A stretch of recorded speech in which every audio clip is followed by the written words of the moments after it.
kind of bass line, and the song just kind of dictated that to me. But hold on a second, I was just going to ask you something, and then I got so excited that we knew the same band.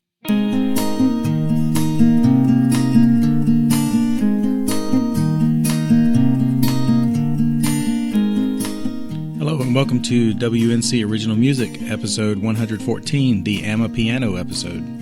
Joining the podcast this week is Matt Walsh. Matt Walsh is a very successful singer-songwriter from High Point, North Carolina. He joined us to talk about his most recent album, Burnout Soul, also just his musical journey, his filmmaking, and his very special project called The Friday Night Gamble, which if you haven't heard of it already, is his streaming variety show that he does from his home. It's really cool. You should check it out. He's got a lot of musicians from all over the place, mostly from, the area, Western North Carolina, Central North Carolina, but really from all over the country and the world. You can find Matt's new album, Burnout Soul, at all the streaming and download sites, and you can also find all of his music at mattwalshmusic.net. Look for Matt Walsh Music on Facebook and YouTube to see the Friday Night Gamble. You can also see old episodes up there. I think he has all the episodes cataloged up there. Again, that's Friday Night Gamble, Matt Walsh, Burnout Soul. Here's Matt Walsh.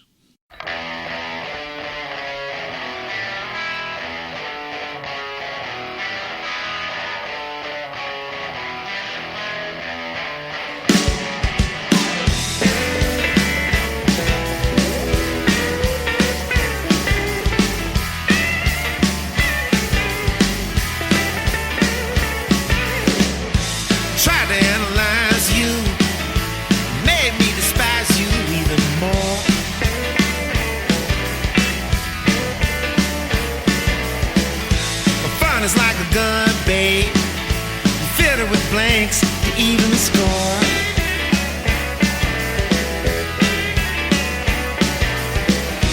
When it's all said and done, don't you come here no more.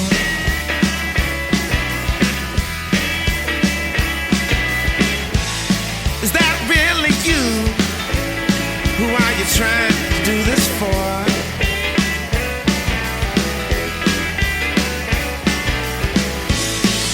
Are told, say your soul when it's torn.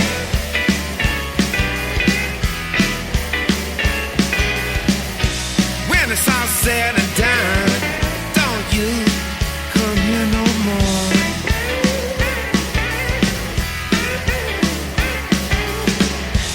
All your little lines and bling, your heart rate's increasing.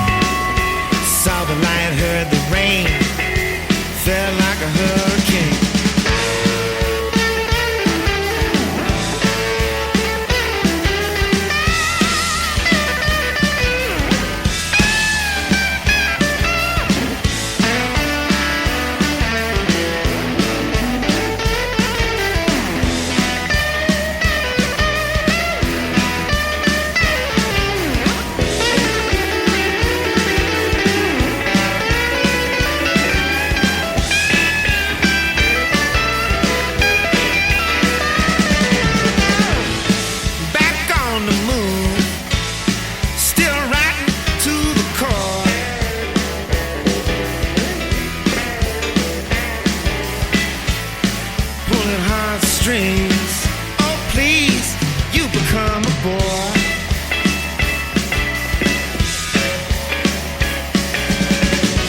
When it's all said and done, don't you come here no more.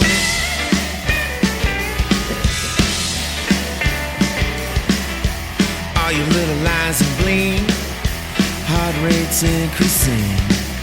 Saw the light, heard the rain, felt like a hurricane.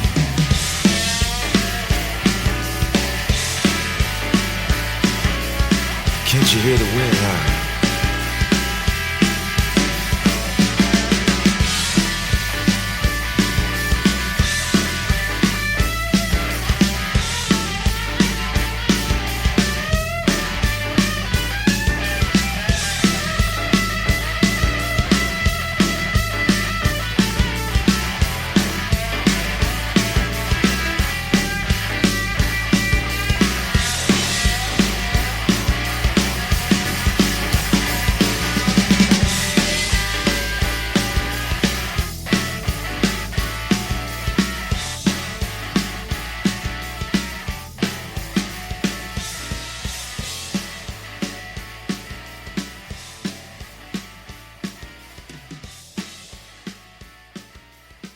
Come Here No More. That's the first track on the new album.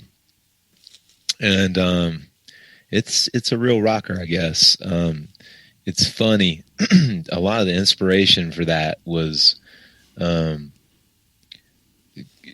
of like Jimmy Rogers from Muddy Waters' first band, with Willie Dixon, Lil Walter, Otis Spann, and that kind of those kind of guitar lines that you hear in the song for musicians, especially on the one. They were kind of taken from listening to those old songs and just reimagined in another context. And around that time, I'm always revisiting blues music because it was kind of the thing that started me in the first place to pick up guitar. But especially Hubert Sumlin and Howlin' Wolf, I love that stuff, and especially Hubert. That guitar playing had a huge influence on me as far as tone and a lot of what I do today. It may not sound like that kind of stuff, but it's very informed by it. And so it just so happened that during the guitar solo of the song, I just really kind of went to this kind of Hubert Sumlin mode, not really trying to recycle licks or anything like that, but just, I think it just somehow crept into me, and I just started getting the vibe. And so it's really funny because more than a few people have told me since they heard that song, heard the album, that the guitar part reminds them of Hubert Sumlin, which is kind of wild considering that's kind of where I felt it was coming from too. But the old blues music and stuff like that, the old Chicago blues, early electric blues in Memphis and Mississippi and all those places, Alabama, all that stuff, that made it down to, say Beale Street in the 50s. All that stuff really has always had a huge impact on me. And I was really fortunate enough early in my career when I put my first album out, Hard Luck, back in 2007. Around that time, I had also befriended Bob Margolin, who was Muddy Waters' guitar player for, I think 8 or 9 years. I think from like 1974 to 81, something like that. So through that friendship, when my first album came out, Bob was trying to help it get off the ground a little bit. He played on a couple songs on it and helped me produce it to a degree. But anyway, he kind of came up with this good idea to get me out there and stuff, and kind of get my name around the country. Would be that he was like, hey, if you want to come play bass with me on the bandstand, on these gigs, I promise you that every set I'll let you sing 2 songs, play guitar, and kind of have your moment to shine. And he was a really gracious about it too, and allowed me to sell my music from the bandstand and everything, just like he did. But through those shows, I had the opportunity to play with guys. Like I got to play with Hubert Sumlin a handful of times, and what a treat that was, because I'd been listening to Hubert since I got my first Howlin' Wolf record, I think, from the public library of all places, when I was like 12 years old. You could go. I found out you could actually go up to the public library in Statesville, North Carolina, and they had this. I don't even know how I found it, just on a whim, but they had just a huge collection of old records. Anything from Chess to Meteor to all these old cool labels, and I could go up there and check out like a Robert Nighthawk record, or a Booker White record, Son House, all these guys. And this is back in 1988, 89, and you couldn't you couldn't that stuff just wasn't accessible. You could go to the record bar and in the mall, and like the best you could hope to find would be maybe like a BB King record. Right. Yeah. So it was a real gold mine. And I remember the first Howlin' Wolf record I ever got, I almost got hit walking across the street back home. I was walking back home, almost got hit crossing the street because I was looking at the back of this record. And the first thing I saw on the back was it's a classic photo of Wolf, and he's kind of making this wild expression. He's playing a white Stratocaster, and he's kind of playing it sideways. But you see Hubert back there, and he's playing this really cool Italian guitar. I can't remember what it was called, but he told me it was stolen from him over in Germany or somewhere. But anyway, just to get to play with him and a couple others, Pine Top Perkins, Willie Big Eyes Smith, it just, that music always has made a huge impact on me as far as, like I said, my guitar tone and playing and to a degree. And so it's always kind of deep down, what I do isn't blues music. Some people say what I do is rock and roll. Some people say it's blues. To me, it's not. I think it's not really being truthful to say it's blues music, but it's definitely informed. Everything I do somehow has a little bit of that sprinkle in it, Yeah. And so Come Here No More was a song that really drew heavily, I think, from those kinds of things, like Howlin' Wolf and Jimmy Rogers and Hubert Sumlin. Just, if you go back and listen to those old 50s records, you'll hear what I'm getting at. That's interesting to hear. You talk about this not blues, it's rock and roll, but it's informed by blues, which is the origin of rock and roll. Like most people who play rock and roll now, they're influenced by rock and roll. So it just becomes circular, but you're kind of influenced by blues and then country and then, rhythm and that sort of thing. So it kind of has the original genesis of rock and roll versus kind of being recycled. I'll agree with that. Right. Because, that's kind of what I thought Come Here No More was when it was finally done. I figured, well, it's just a blues song for 2020. Not the subject matter, but just, if something's got to be called blues, let's lean it towards that I do, because that definitely had the feel of all those guys in it. And even though you might not be able to do, well, that don't, somebody might put it on. So that sounds absolutely nothing like Howlin' Wolf or Hubert Song or whatever.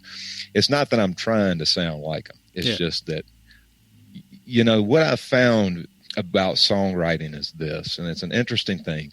They can tell you to go to all these, which I think is absolutely ridiculous. And if you look at YouTube, I found last weekend Bobby Whitlock, the famous songwriter with Derek and the Dominoes, and played on All Things Must Pass with George Harrison, piano player. He agreed with this too. And I always laughed at like the idea of going to a songwriting seminar, or learn how to write songs at a seminar or something like that, because I really don't think you can learn to do. I think you can hone that craft, but it's not something you just say, well, I'm going to be a songwriter and learn how to do that. Right? So the one thing I do find though, as a songwriter, is all these things. In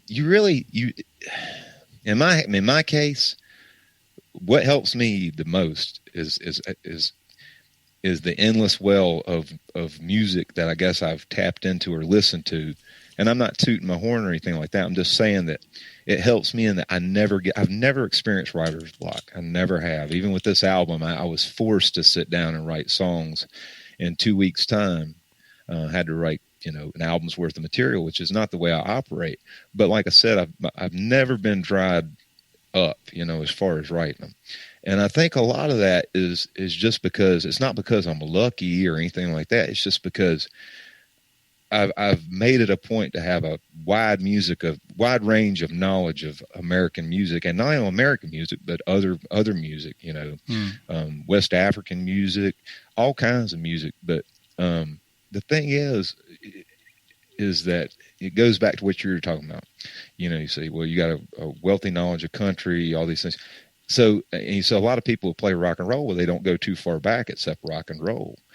And I think to really understand American music, you really have to dig back. And I mean, sometimes that means going back to the 1920s or, and I guess what I'm getting at is through that, I've been able to have this wide knowledge and playing this kind of stuff. And you may not hear it, but I mean, I have songs that derive like a chord structure from, or a pattern from a song maybe from 1925. Yeah. It doesn't sound like that. Mm-hmm.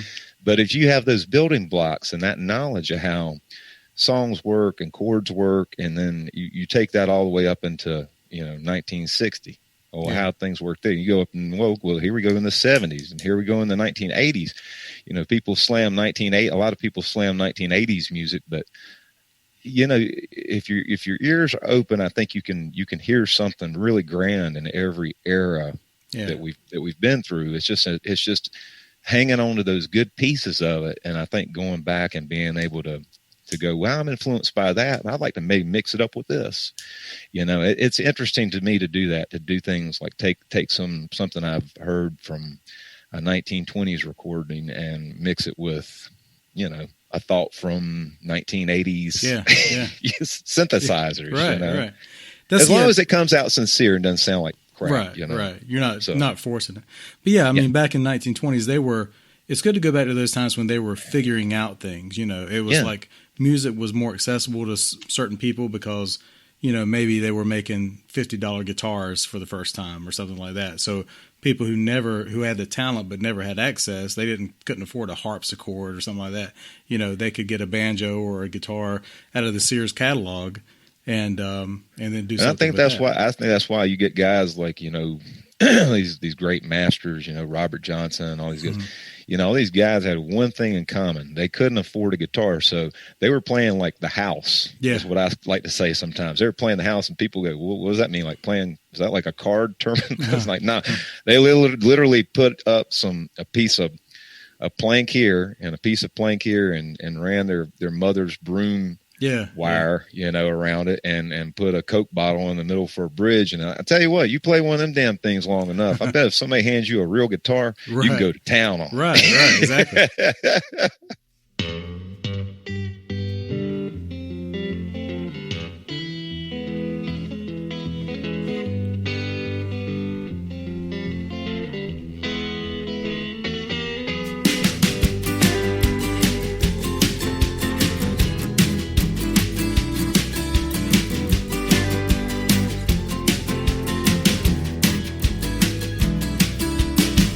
Kick your feet up, stay here a while.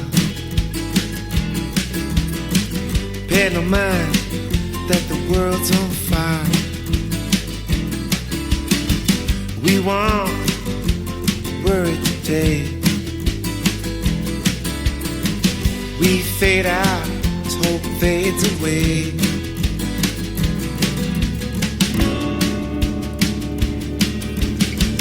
When the wind blows through a burnout soul, there's nowhere to go.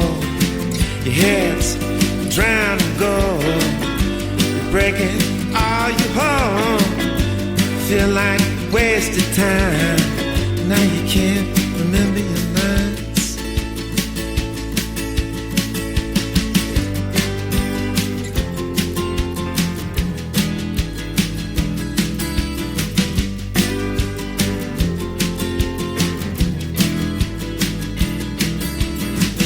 Things look the same around here, even though I don't see too clear. I'm glad I'm lost in this town. Thoughts are heavy, but I'm never down.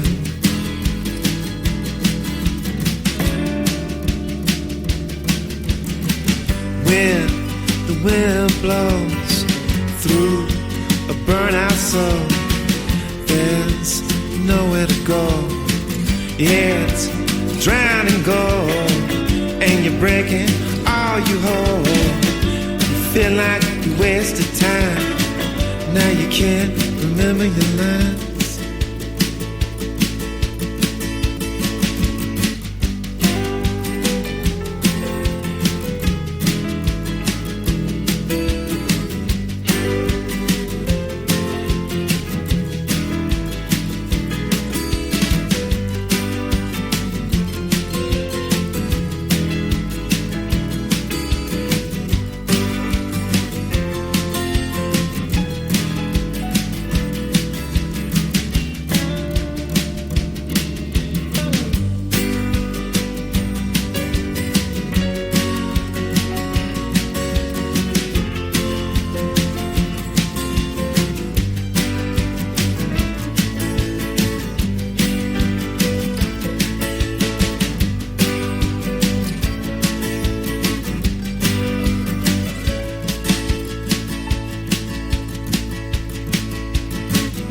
lost and bruised, tides rolling in.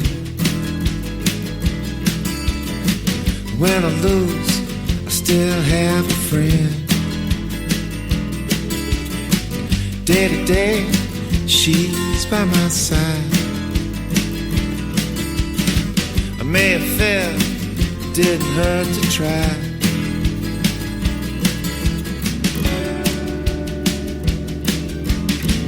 When the wind blows through a burnout soul, there's nowhere to go.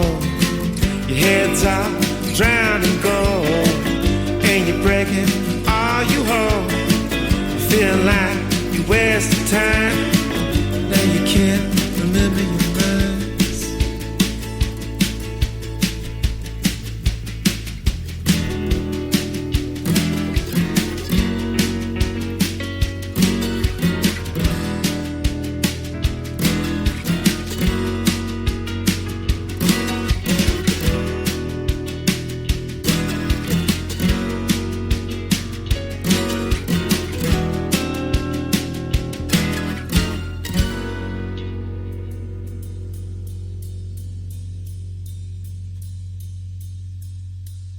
Burnout Soul. That's funny because, that song wasn't written, during the pandemic or not even the pandemic. Just it wasn't even written during the last year or two. So, but I think that song, in a way, I think a lot of it was just getting sick of, just. I don't know, just for a short way of saying it, just, turning on every day and seeing that the world was on fire, or getting ready to feel like it was going to be like that. And I'm not the type of person that subscribes to all that kind of stuff and politics and, taking up for this guy or that guy. So, I mean, I'm more the type to just revert into my own world of what I do. That's what I'm here to do, and that's what I do. So that song just kind of, it's no big statement or anything, but it's definitely, I think, a sympathetic tune to anyone that just wants to kind of just lay back and chill and just live their life and not have to deal with a bunch of strife, I guess. Hard to put a finger on the pulse of that one, because like I said, the words just kind of came out on that one. So, but it's definitely one of my favorite songs to play. Oh, yeah. It really is. It is. The one thing about that song I will say, as far as the musical structure of it, I think in songs there's certain instruments. In some songs there's certain instruments that can really make a song and really drive it, or if you don't realize it, because a lot of, I think, music is just playing a trick on the ears. You can fool people, but I think a lot of that, what makes that song work to me, is the bass line on it. I just kind of felt like it, in a way, I kind of felt like that kind of. I don't know if you ever heard this, and here this goes back to being influenced by something. It doesn't necessarily mean that it's going to come through in the recording or your song. But you remember that old song back in the 80s? It was like, "The future's so bright, I got to wear shades." Yeah. Oh, yeah. Who was that? I can't remember who that was. I don't remember who they were, but I remember Timbuktu. Yeah. They played with a boombox. It was a man and a woman. And when they got their start, I think just busking on the street. And they had a boombox that I think was the bass and guitar, pre-recorded bass and guitar on cassette. And then they played, guitar and harmonica or something like that and sang. Yeah. I did not know that. Oh, yeah. But for some reason between that... I was in that band. That's the only reason I'm Tim Buck. Really? And, my wife's name is too. Well, for some reason, that song influenced Burnout Soul to a degree. As crazy as that sounds. Yeah. For the bass line, and I think it's a kind of real 1980s kind of bass line, and the song just kind of dictated that to me. But yeah, that's a fun one. Hold on a second. I was just going to ask you something, and then I got so excited that we knew the same band, Timbuktu. And it's easy for everybody, I think, to feel like a burnout soul. Right? Yeah, yeah, it definitely is. Somebody else asked me, so why? Another interviewer said, "Why'd you call it burnout soul?" I said, "Well, it was kind of like, kind of made sense." Yeah, yeah. Have you had a chance to play any of these songs in front of like a large crowd, or have they all been recorded kind of post pandemic? Oddly enough, I had a album release party the weekend the album came out. Album came out on a Friday, and I did the release party that Saturday, and it wasn't even a planned thing. I actually, I had no intentions of doing a release party, but it just so happened a guy that owns a place in my hometown called Red Buffalo called me up, and he was like, "Hey man, have you thought about coming out and playing at all or doing any gigs?" And I was like, "Not really." And he said, "Well, I've got an available date," and it just happened to be the day after the album was released. And I was really spooked about going out, and I just figured people wouldn't come out, and if they did, it would just it just wouldn't work out. But for better or for worse, I have no control over these things to a degree, but I was stunned that the place really packed out. And actually had a really large crowd to play to for a album release party. So that went really well, and it was great because the guy that plays drums on the album, Chuck Cotton, is an old friend of mine from back in the Bob Margolin days. He was Bob's drummer for the better part of 20 years, 15 years, and just a really well-seasoned drummer. I mean, Chuck's just a one-of-a-kind cat, and it was really cool that he played with me just by chance on this album, because he's more used to playing cover music, blues music, so this really took him out of his comfort zone in a comforting way, I think, because it allowed him to just express himself and be Chuck, whatever that is.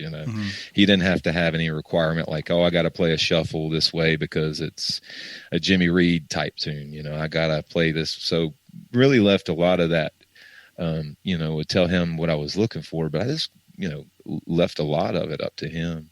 So I can't remember where I was going with this, but, but anyway, he was fantastic on the album. And, I know where I was going with this. So me and Chuck don't really get a chance to play together too much, especially these days. But it was really sweet because he was able to do the album release party with me. Yeah. So we were able to play and replicate everything pretty much like the album. I was really, really stunned how that's nice, yeah. well that went after him not doing the songs for, it's been almost over a year since he had, done that stuff. So, but it was fantastic. More from Matt Walsh in just a few moments. Want to remind you to check out mattwalshmusic.net. That's .net. I just went back and made sure that I said .net in the first part of the show when I said his website address, and I did. You'll be happy to hear. Also, don't forget to go and look for the Friday Night Gamble. That's on Matt's Facebook page and also his YouTube page. And I think if you just type in Friday Night Gamble in Google, it's pretty much going to take you there. I don't think it's going to get mistaken for anything else. Matt's got a few projects coming up. He's already working on his next album. He's got a record label called Full Bloom Records, and he's considering putting more musicians on that. He's working on a full-length film about the life of Buddy Hardwood, and if you just go to Matt's social media pages, that'll be all you need to know about Buddy Hardwood. And he is working on producing some music for some local musicians, including one very well-known North Carolina musician, and I can't tell you that musician's name because Matt did not tell me. So Matt's got a lot going on. Don't forget to subscribe to the podcast wherever you get your podcasts. WNC Original Music. It's on all the platforms, all the really cool ones and the not so cool ones. Also, you can tell your smart speaker to play podcasts, WNC Original or WNC Original Music, depending on your speaker. You can also find the podcast on Amazon.com and on Audible.com, the streaming book service for people who like to listen to books and music podcasts. This is Kim Ware of the Good Graces, and you're listening to WNC Original Music. Do you have any musical impressions that you do? Yeah, I got one. All right. Man, he'd probably kill me for it too. I don't even know if I should do it. Okay. He probably won't hear it, but one of my dearest friends in the world is Mookie Brill, and if anybody knows Mookie, he's an Italian guy. He's from New York. Family I think's from New York, but he's just a fantastic stand-up bass player, and he's probably never heard me do it. But yeah, I can do a fantastic Mookie Brill imitation, and it just goes something like this. It's like riding down the van with Willie and Pine Top. We go to a casino. Oh, there you go. So. Very good. I assume. I don't know. No, I don't mean no harm by that, Mookie. That's if you right. hear this, you're one of my favorite people in the world. Can we get? Can you get us a video of Mookie talking? Yeah, he was on the. I think he was on the 4th episode of the Friday Night Game. Oh, okay, yeah. I'll he did splice a clip in there. Yeah, he did some great country songs, man, and did a couple blues numbers. He knows more country songs than you can shake a stick at. I got it right here. Hold on a second. Let me see if I can find him talking. That was a big deal in New York. They had a lot of listeners. And I used to listen to them. I used to listen to other stuff too, but, I would listen to that. Listen to other stuff too. Yeah. Hey, that was very good. All right.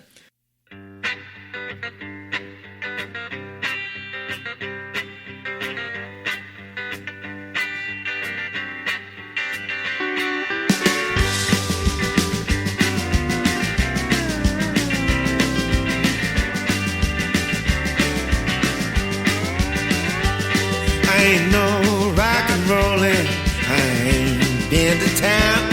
I got 20 to 30 years before they lay me down. And I don't want no tears, no reason to get down. When I die, don't shut my party down. Don't shut my party down. You know what it means to me. Don't turn out the light, 'cause it's all I can see. I spend all my money, and now I'm falling down. I'm still shouting, don't shut my party down. That's a great name you got, and what it means to me is all this abuse won't let you leave. I don't remember last night, but girl, I ain't no clown. When I die, don't shut my party down. Don't shut my party down. You know what it means to me. Don't turn out the light, 'cause it's all I can see. I spent all my money, and now I'm falling down. I'm still shouting, don't shut my party down.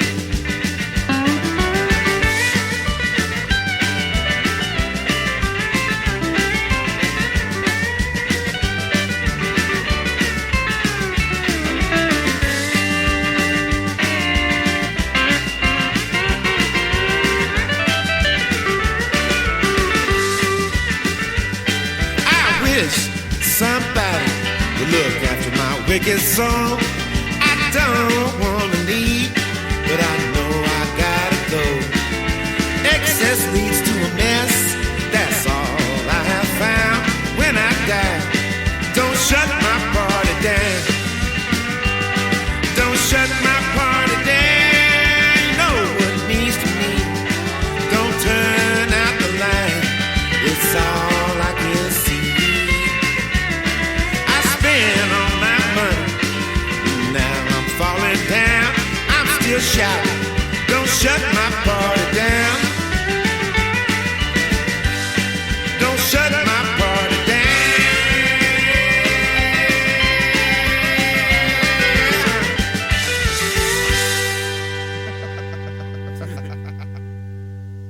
Oh, that's a funny song, man. That's a funny story.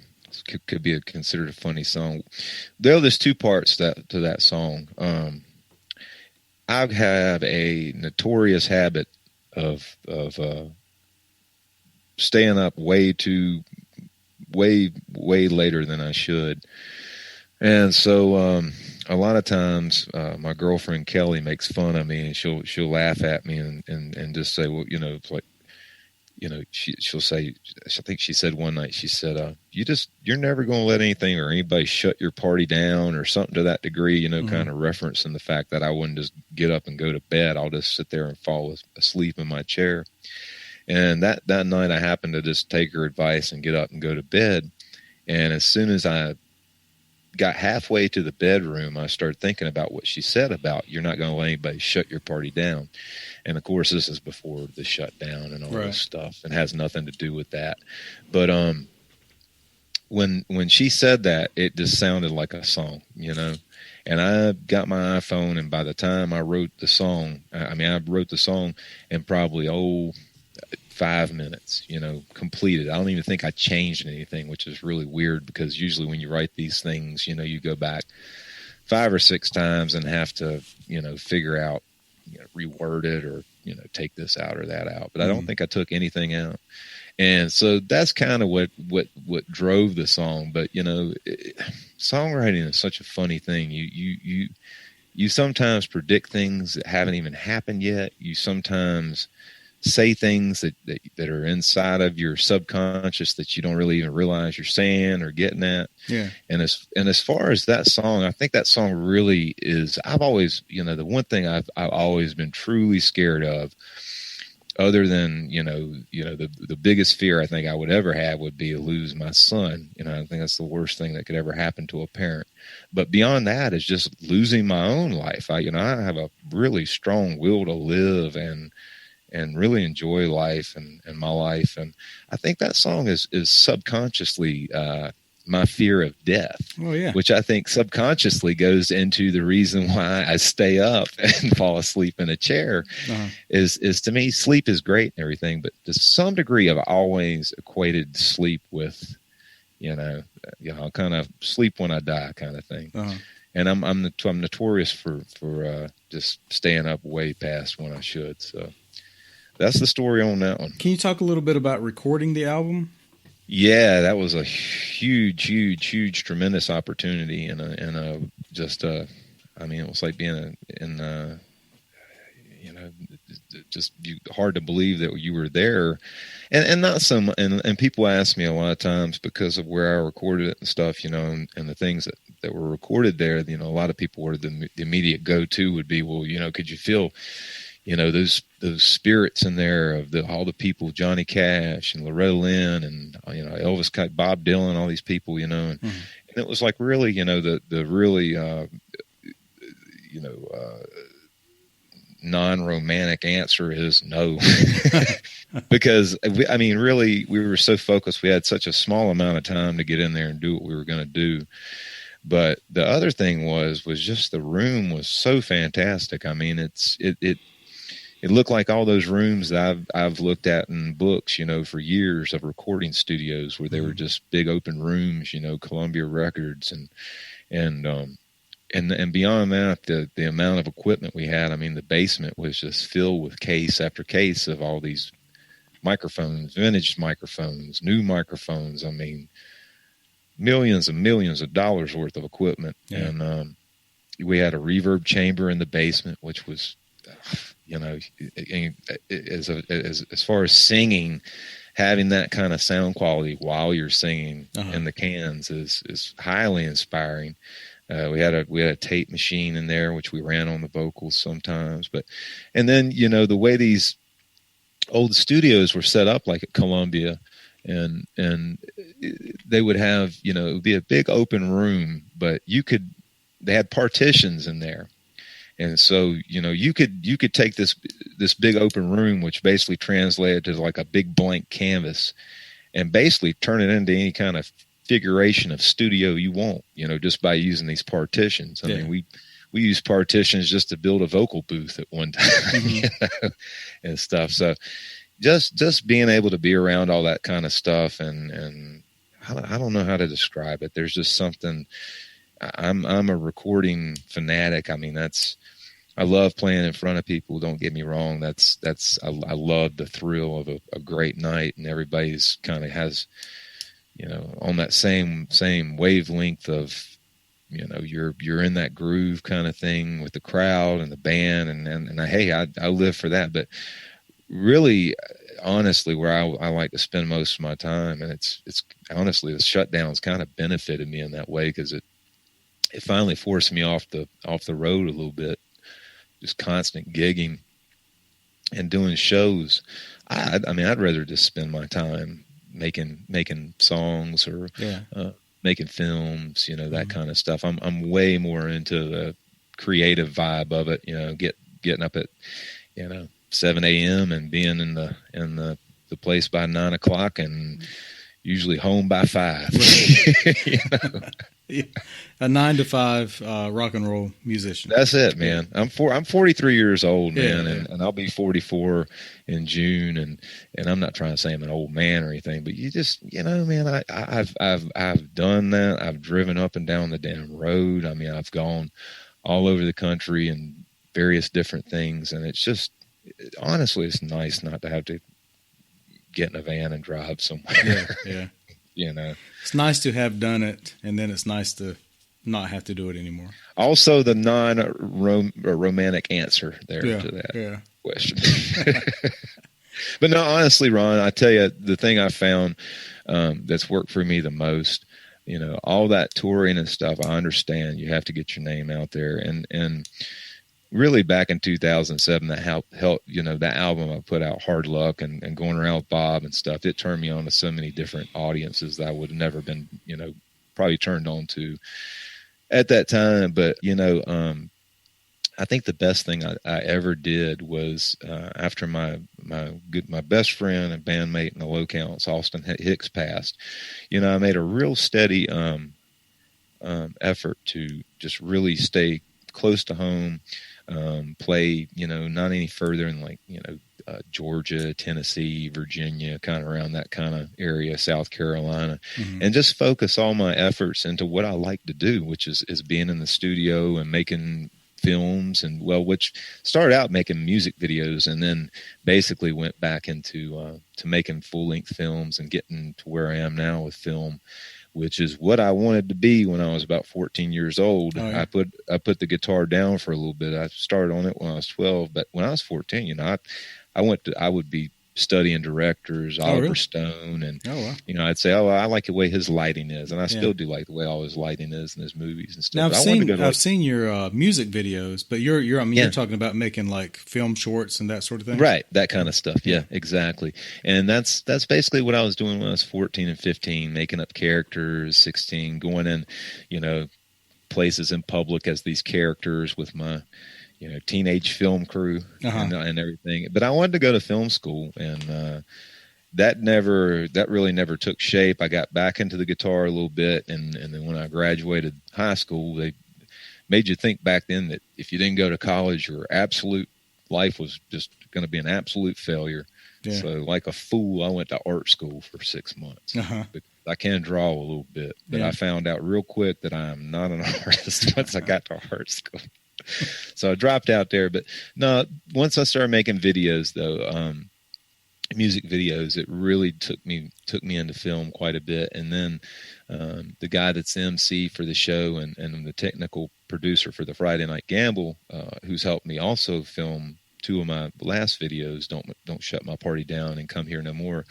His name's Tony Presswood, and through my friendship with him, he's big into film too. So I've, through my association with him, I've met all these actors and all these folks that are into this. So it's allowed me to jump back into that pond, too. And but anyway, with all this stuff, film, music videos, making albums, my kind of thing was, I'm just sick of riding up and down the road. Not that I wasn't making good money for it either, because I'm not one of these cats that will, drive up and down the road for, just to break even with that. I mean, my thing with playing music ever since I started was I have to treat this like a real business. I have to make a good income, right? Or I can't do it, and that's the only thing that sustained me for the better part of 20 years as playing music, full time with no other job or income or anything like that. So, but my goal is just to sit down and put down a lot of output, and hopefully just let people come to me, you know. And I think that formula for better, for whatever, foresight I had or didn't have, it really worked out for me last year. And really, I think I had probably the most successful year I've ever had last year, cool. which is crazy. And like you said, as far as doing shows, I maybe did 5, the whole year. I've heard that from quite a few musicians that have said that, there's been a positive about, a shutdown. And I think basically just, playing music is the kind of thing where if you're going to do it full time, if you're going to do it for a living, it's hard to make yourself stop and take a breath or take a rest because it's so, because it's not guaranteed. So you can't say no to somebody, especially if it's decent money, because you might not get an offer 2 weeks from now. And everything's an opportunity. Yeah. And if you're smart, and that's something I learned early on. And I was talking to someone about that. If you're smart, you say yes to everything, even if you're not ready. Yeah. And a lot of that goes back to this album, Burnout Soul. When my good friend Michael Fahn called me from Columbia, from Nashville, and said, "Hey man, I've got an opportunity for you. Do you want to record an album?" And I said, "Yeah." He said, "Well, do you have songs for it? You have some songs?" "Oh yeah." Mm-hmm. And basically, it was like, I didn't hear from him for a couple months, Mm-hmm. So I kind of started losing, like maybe it wasn't going to happen. And all of a sudden he was like, "Hey man, all of a sudden got in touch with me and was like, "Hey, the studio is going to be free this time. And, can you be here in like 2 weeks with your songs, And I didn't have a thing written. I really didn't. I just released an album the month before. So I was, busy promoting it and working on that every day and dealing with radio folks and my radio guy. And so, the focus, there's only so much one person can do. And the focus got off those songs really quick. And I'm not the guy that's like going to just go sit down and write songs. Basically when it's time to write an album, I just kind of will go back like I think a lot of musicians do. You record fragments of ideas on your iPhone and stuff like that. You just wait. I just wait for things to hit me. I've never had to write under the gun. But he said, I think you might hear Showbud here in the background.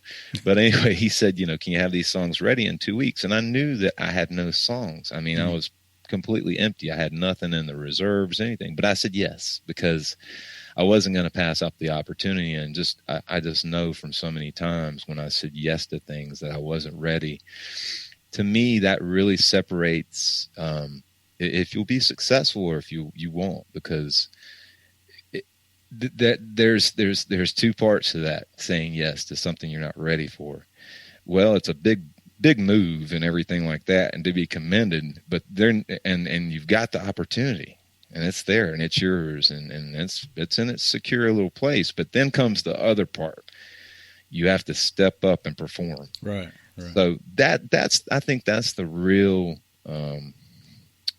guillotine to that circumstance, that can you do it? And a lot of people can't. And that's there's been times that I've done it and I couldn't do it, and that's a really disheartening thing, but you have to get past that too. Right. So I think just music, going out here and do this, you're taking a lot of chances, but you have to really say yes to a lot of things that you can't do at the time. Hell, when I first started playing music, I had no business even being on a stage. Everything I learned on the stage, basically, and that's kind of, I've kind of carried that theory throughout my whole everything. I'm not a big person to rehearse. I don't, rehearse songs before I go in the studio really a lot. I'm just, in fact, as far as making films, I will say how that bleeds into making films is that I've learned that a lot of times, like my good friend Tony Presswood, that I make a lot of these films with, he's a big stickler on scripts, which is a hard thing for me because I've always just, improvised and ad-libbed, Right. But it's funny. You know, even with that kind of stuff, you find different people have different approaches, and you learn to take a little bit of that and harness it in just a little bit. Right. That's where things get good. That's a collaboration. Exactly. You don't want to collaborate with somebody who's just like you. And I've learned from Tony too, as far as like that side, because I've never had to, you know, do a script and I mean, working on film, like we did a film. I basically just bullied my way into his film production team. It's called Astro Jane, and they were doing this thing called the 48-hour film competition in Greensboro. And it's where you have this, you have 48 hours to make a film. They give you a subject, and then you have a prop you have to use and a line you have to use, and they compete, but you have to make I think it's like a 7-minute film. Mm-hmm. So when he started working on the Come Here No More video, I just basically just bullied my way in. But it was funny because I learned so much, and on that little film, I was assistant, and I didn't go into it being assistant director, but I somehow got that, and I played a role in it. But also I got to run the click track, you know, the clacker, you know, and learn how that works, and and I mean, I'd never even done that kind of stuff, you know. So it was just interesting to go to different parts of that, you know, a new realm of something you've always been into, and to learn. You do learn. You definitely do learn from people if they're doing it right, you know.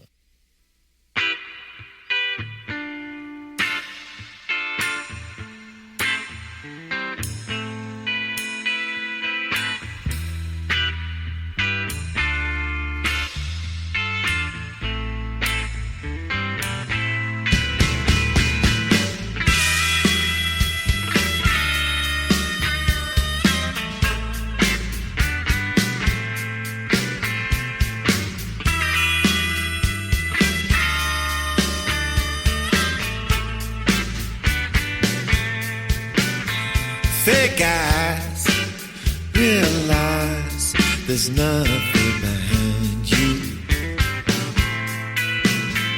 Heart's blind, soul's kind, there's nothing you can do. Painted picture in the corner, is it really you? Up all night thinking I may be a fool. Time moves on, but it won't let me find you. Broke down, lost and found, I'm plotting my next move.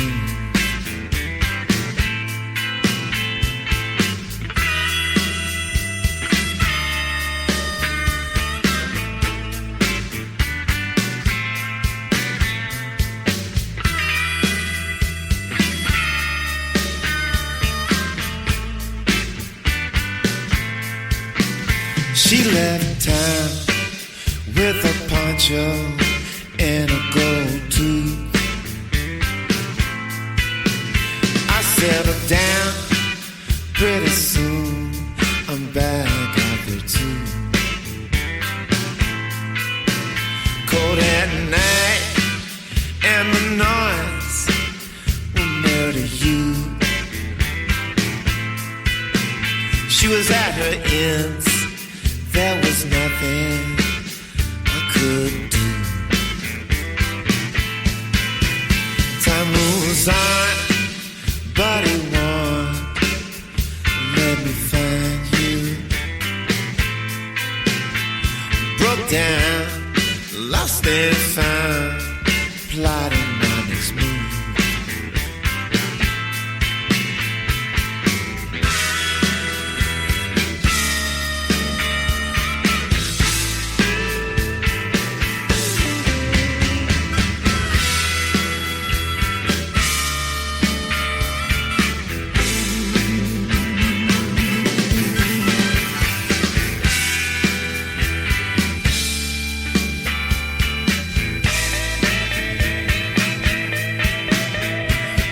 Cities run together like a Rubik's Cube.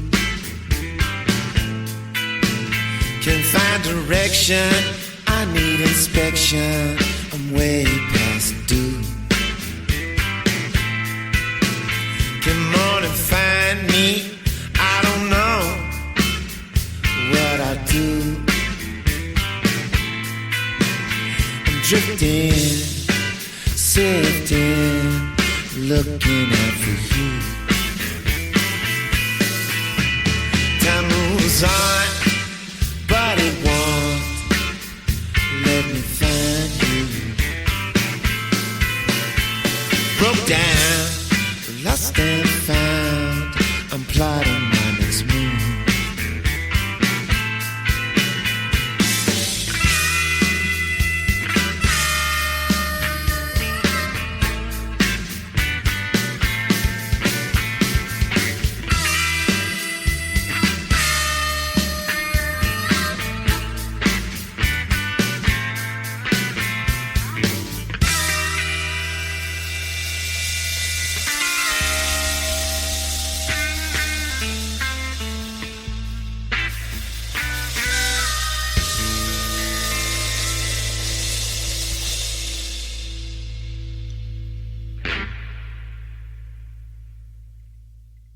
You know, I think that one could be every time I listen back to that, it feels like it could be like the intro to like a Stacy Keach crime drama or something. You know, that song is actually just me and Chuck Cotton. Just there was some of the other songs have other musician on it and everything, but yeah, that one just I don't know. That one's kind of found me.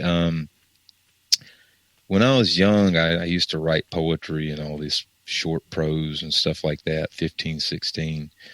And about 3 or 4 years ago, my mom called me and said, "Hey, I've got this huge trash bag full of all these books of yours, notebooks, and I'm going to throw them out if you don't come get them." So I came and got them.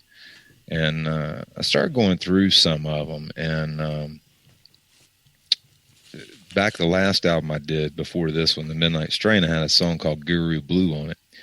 And I thought, man, it'd be really fun to see if I can write a song with lines from these old poetry books, that I had when I was, and sure enough, that's what I did. I pieced together a song.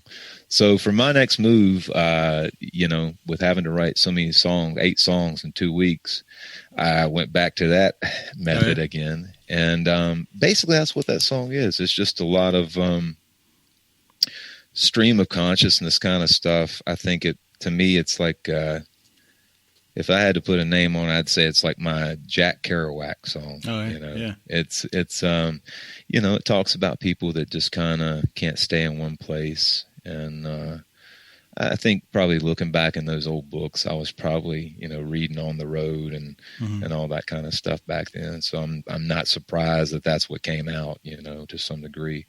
But the funny thing about that song is I got the idea for this harmonica kind of hook to it. And we were in the studio, and in desperation, I was like, man, I got to find a D harp. I don't carry harmonicas around, nor do I profess to be a harmonica player, but I actually bought a $15 harmonica, and it had like 2 of the reeds blown out in it. But somehow we were able to make that damn thing work. And yeah, I like that song. I like playing it. It's a lot of fun. Yeah. It's a lot of fun. I was talking to a harmonica player one time, and he mentioned that his favorite harp. What did he say? I think he said it was like a 5-hole harp. It was very limited, but he said it makes you figure things out. Having a small harp. He said, I always like the sound of it. It was probably $15 harp or something like that he got somewhere, and just always like the sound of it. You have those cheap instruments that one day at the factory somebody just for some reason puts a little extra into it, and it just gets put out in the world. Yeah. 1 out of a million, made by made by like a cheap off-brand company. but it just sounds really good. And somebody and it gets in the right hands of somebody who can do something with it. If you can do so, I tell you, young guitar pickers out there listening, or at times I've done things like play only 3 strings on my guitar, and take the other ones off. Yeah. Because really, when you take away, and that's one thing about the low counts that happened, just happened, because with Austin, the way he played drums, man, I mean, he played like Keith Moon or Ginger Baker or one of those guys, and that's with the way I play finger style guitar, and playing with bass lines and stuff, finger picking. I mean, we just didn't need anybody else. It was ridiculous. I was like, why would we pay anybody else when we could make double the money, more than money? Yeah. And but he was such a wild man, the way he played, and he played like Ginger Baker, and that's a lot of who we were influenced by was Cream to a huge degree. We got into that stuff, and old Fleetwood Mac and stuff. But that's another thing that I found that helped me with songwriting, and especially kind of tame my guitar playing down to some, because I'm a big fan of what B.B. King says, and I'm sure you've heard it, and I'm sure everybody's going to say they've heard it too. It's going around a lot. Are you getting paid by the note, or are you getting paid by the gig kind of thing? So but it really toned my guitar playing down. Not that I was ever like a doodly kind of guy, but it did make me have to look at the guitar in a completely different way. When taking when you take things away, when you don't have a bass player or a keyboard player, all these people to lean on, and it's all you have to, you really have to rewire the way your brain thinks, especially coming from the world that I was coming from, where I always had a support of a bass player or whatever. I could just, do what I wanted to do. So, it's interesting though, when you take things away, it makes you better. Yeah, like it does. Right. And I've always liked playing, with the odds against me. It'll make you play better. It makes me play better to some degree.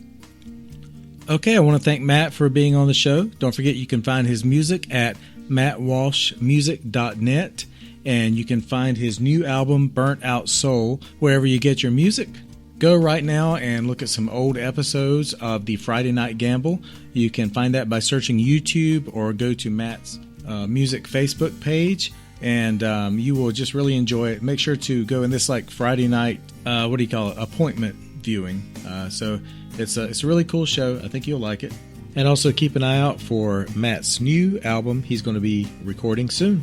Don't forget to subscribe to the podcast wherever you get your podcast.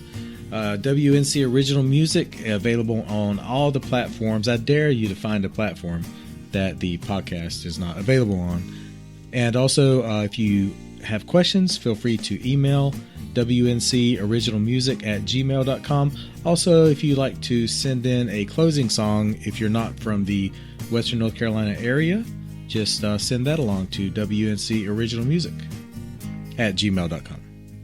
Go back and listen to this last narration and see if you can tell where I had to stop and have a sneezing fit. There's definitely a change in my voice following that sneezing fit. Just a little insider info for you. Don't forget to follow the podcast on Facebook and Instagram, and also join our group, Western NC Original Music, where you can see and hear music from not just the podcast, but for a whole bunch of Western North Carolina musicians, the best musicians in the world. That's it for now. Have a good week.